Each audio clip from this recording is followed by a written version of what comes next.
Hello, I'm Paul K. Carlton, retired Air Force Surgeon General from 1999 until 2002, and recently retired Director of Homeland Security and Innovation at Texas A&M, currently on the Board of Advisors for Chinook Medical. With boost oxygen in the Chinook's adult and child MyPack, portable supplemental oxygen is now available, inexpensive, and lightweight to carry for any emergency situation. You can wear the kit on your belt, keep it in your home, your vehicle, your purse, so that oxygen supplies are always at hand and ready to be used.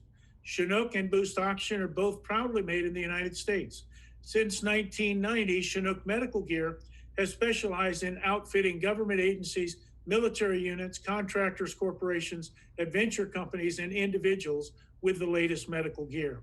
I believe this is the first step in bringing our country's current excess mortality rate down to more acceptable levels.